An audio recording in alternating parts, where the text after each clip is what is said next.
Good morning, Devils fans. Our first day of on ice practices is in the book, and the second one is starting up today.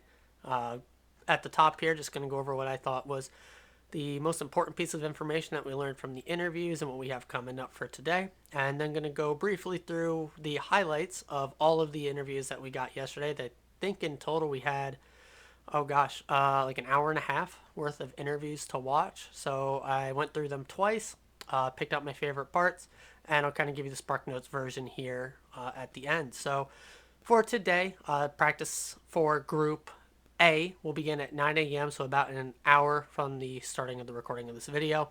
And then groups B and C will be scrimmaging each other starting at 10:55. So we don't get that Jack Nico matchup right off the bat, but still will be good to get these guys on the ice and at least get the reporters look at how everyone is gelling and meshing. We know they like to hype up everybody. This is the strongest they've ever come into camp, the best they've ever looked, most explosive. We know all the diatribes that come out, but I buy into the hype and I'm all about it. So, keep doing it. Uh, Biggest pieces of news from the interviews is Luke is partially skating, didn't really take part in any of the actual drills. Seems he has some inflammation. The way Fitzy made it sound is it's growing pains, as in he is literally getting bigger. So just some inflammation from that. They do expect him to play in at least some of the preseason games. We'll see how much of the scrimmaging and practicing he actually dives into. But he seems to have a roster spot locked up. So, it's not too big of a deal. Biggest thing is him coming into the regular season fully healthy. And so that's what we really want. Staying in that same sphere of injuries, Jack seems to be doing great with the shoulder. No issues there. And Dougie with the wrist. I will say from his interview, he did seem a little tentative in that, he's feeling confident. It feels good now, but he's really not going to be 100% sure until he's in game situations and really all the ebbs and flows of every different way he has to turn and use his wrist for those. So hopefully with the scrimmages and preseason, we'll get a good idea of how he is feeling heading into the regular season. Stillman also did not participate in the practice. He was injured from training camp and the prospect challenge. They did not give a timeline on that, but it does seem to be a bit longer term than Luke.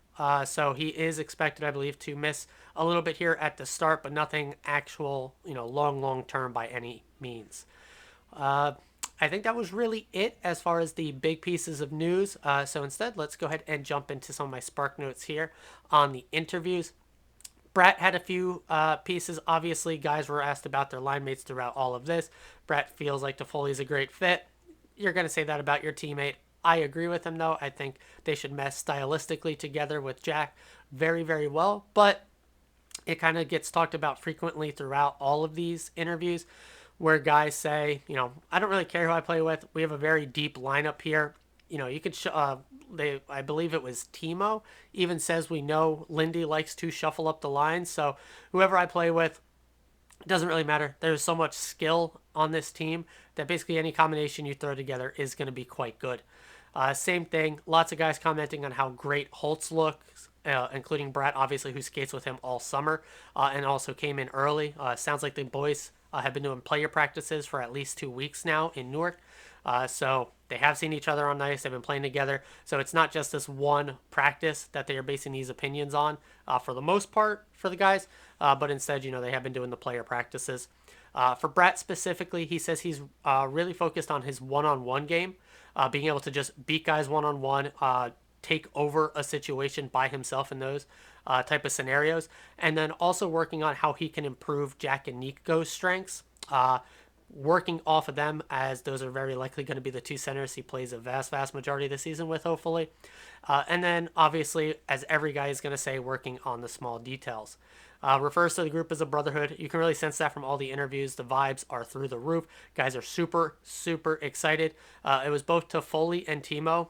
Toffoli being brand new, Timo first training camp at least with us. Both, I don't know if this was something that was said in the player practice or something in the locker room, or they just both happened to drop this soundbite. But they called it was like their first day of school. Just butterflies in the stomach, absolutely giddy to get to the rink. Just the hype and excitement around the team. And again, Brett calling it a brotherhood really shows what you're building here. I did find it interesting, as I am jumping around a bit here, when Jack was asked about did there set any sort of message or anything about Brat and Timo locking up here long term? Jack outright said no, absolutely not. We gave them $60 million each. Of course, they want to be here. It just shows that the team was committed to them, they're committed to the team, and that's just really what it is. But then when Nico was asked the same question, Nico says, "Oh, it absolutely sends a message. That there's something that we're building here." I think at the end of the day, the point that both of them were making was the same, but the way that they went in the opposite directions of yes and no on that question is quite telling just how different the two of them are, and yet they are the absolute core of the leadership group here. And you can tell how much respect both of those guys drive from all of their teammates. So that's really, just a fun little tidbit from these interviews that's things like that why I like to watch them. Jack gave his very typical Jack hates media scrums pre, post practice and games. Hockey man answers, even if he gave little titses of great sound bites. I mean, he had a brutal question asking about was last year his peak. He gave the snappy responses, I'm only 22. I hope it wasn't. He was then asked, are you going to break 100 points? He said, obviously not, in a joking way. He's been asked about that a lot this offseason. So, yeah, I mean, he was very much just locked in. Jack Hughes is going to give hockey answers. Wasn't anything too much there. I know the interviewers are doing their job. They're trying to squeeze out as much juice as they can from the guys like Jack who will just default to the hockey answers. You sometimes get those snappy responses from him. But in my opinion, when you're going in with Jack, you got to ask him those Jack-esque questions where he will really dive in and give you good answers, not the stereotypical, what did you work on? What do you expect from your teammates? Because most of these guys, when you ask those type of questions, are going to give you the hockey answers, as that's really, all there is to it. There isn't, I feel like sometimes reporters think there's a lot more that these guys think about when it comes to these things than there really is. It is fairly surface level on a lot of this stuff. So, yeah, not going to hamper on that too much. Lazar, if you watched any of the media pieces, like I'll talk with VTech here soon, VTech is just a ray of sunshine. The best friend bracelets that he came out with were absolutely amazing. Lazar was the best part of that at the end with the thumbs up and are we friends now? Putting it right on, unlike some of the other guys. You could see it from the interviews he did end of last season and now here. Just love his personality. You can see how happy he is, especially now, given that he's healthy and actually has his family here, which was a big thing that was on his mind last year, as they were stuck with just travel and everything. But he moved his family here. They have a newborn. They got their bulldogs sent over as well. So the whole team is here for him. As far as the actual on-ice stuff goes, he said he played a ton with Nosek Nose over in Boston. Basically, if they were out on the ice, it was together. So they have a built-in synergy there at least. Also helped Nosek get acclimated, being able to talk to Lazar, who's obviously at least a little bit more familiar with our systems. So, it would be great to see how much ice time they actually do get together here. Very deep roster. Fourth line is also very, very, very crowded. So we'll see exactly how that works out. But Lazar, if you want to talk about a locker room guy, he is definitely one of those. And obviously he is he's funny. He was asked about, what kind of role do you think you're expected to play here? And he says, obviously I'm going to be on that top line power play. So I can't wait to see him there. He's probably going to pot 40 goals just from that spot alone. So looking forward to that. Speaking of guys who were talked about as great locker room guys, but also really bring it on the ice, and that's Tyler Toffoli. And he had, I think, some of the best sound bites of the interviews. Again, this is kind of where I got the tidbit of they've been doing the player practices for a couple weeks, talking about butterflies in his stomach, just even thinking about being on a line with Jack and Brat. I don't think he's ever played with guys quite this good. You're talking MVP candidate in Jack and best player in the NHL in Brat. So, yeah, I'd have butterflies in my stomach as well. Like I said, he was one of this first day of school type feelings, and not the dreading it, but the super excited ones. He also was one of the few guys that actually had a bit of insight into Travis Green coming in as a coach, as they did have a brief time together. And it sounds like even in that brief time, they had a great connection and even stayed in touch for the time after that. And have already touched base now, being back together here. So that's great to hear. Sounds like a real player type coach. So looking forward to see how the power play unfolds under him. When asked about what kind of leadership he brings, he's another cup winner that we brought in, a vet, a guy that's been there and lost as well. He says he's not the loudest guy in the room. He really lets the leadership team's going to let them do their thing. More so, wallflower on the wall, and just soaking it all in. But he feels like if he needs to speak up, he is not shy and will do so. Both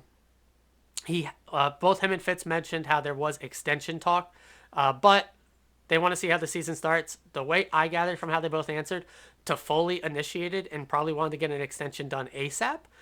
Where Fitz was let's get to know each other, let's see what you have here. And definitely the way he makes it sound, and he's not shy about saying this, he wants guys to take a shave off the top. If you're going to stay here for any sort of term, you're going to take a shave to be on this team. All of our star players have done it. Every guy has done it. If you're middle of the lineup or depth, we are expecting you to take a slight shave to be here on any sort of term. And that seems to be expectations with Toffoli, and he's going to let Jersey and this team sell itself to him. And so hopefully his wife and Coleman's wife apparently spoke, both playing in Calgary, knowing each other there, and now being, Coleman being here, and now Toffoli here, talked about Jersey. So hopefully that sold the family on it a bit more as well. His family has also moved into the apartment with him here, and they're settled in. So hopefully they love the vibes and are willing to take that shave, because I think a short-term deal for Toffoli would actually be quite nice. Obviously, we don't want anything long-term with a 30-year-old, but yeah, we'll see exactly how it plays out. VTech had also amazing moments in this. I don't know if he was being just snarky or if he actually took a little bit of offense to it, but when asked about looking back at how the last season ended, he says he doesn't look back. It's the start of a new season. He's a new guy. Really took this off season to work on his mental game as opposed to changing anything in his workout regimen. Said he works with Marian Jedinek, who works with Yager and Mrazek as well on the mental side of things. And then talks about his relationship with Schmid. Says he's a great guy. Needs to talk a bit more, but absolutely a great guy in the room, and is looking forward to their friendship continuing to bloom. As well as Schmid also says, yeah, Vitek is the first guy in the room to come up and talk to him. The guy does not stop talking, but it's also helped Schmid get out of his shell a bit and open up in the room as well. Timo, also, again, first day of school feelings, very excited, almost felt like a rookie coming into training camp, it being his first one here, but just, again, all you could see from all these interviews was the excitement just emanating from all the guys in these interviews.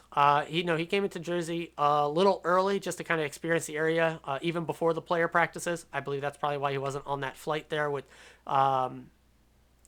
Actually, I think he might have been, but came to Jersey a little bit early just to, again, get the lay of the land. He's the guy who said, doesn't care about lines. Lindy's going to shuffle things. And obviously he had high praise for his countryman and current line mate, Nico, as well. Speaking of Nico, he said all the Swiss guys have different workout groups, so they don't really see each other too much in the offseason, although he did see Siegs a couple times. Very glad he doesn't have to defend against Jack Hughes, but they do get to play each other in one of these scrimmages, and I hope we get at least a little bit of footage from that, because I feel like that's must-see hockey. And then again, like I said, he said those Timo and Bratt extensions were statements to the team. So, love to hear that from your captain. Holtz, the last part of that line, at least here in training camp, things he worked on, and Fitzy mentioned it as well. He's looking a lot better, looking a lot leaner, looking a lot stronger, quicker to react, not necessarily quicker on his skates, but just in the reaction time. Again, I've said this before, skating seems to be the talking point on Holtz from a speed perspective, but it's not really that. It's more so the pace of the game, which Fitz does mention specifically. And then Holtz did say he did work on his side-to-side skating, which should help him in that reactivity of the game. Really boosted his confidence in that area.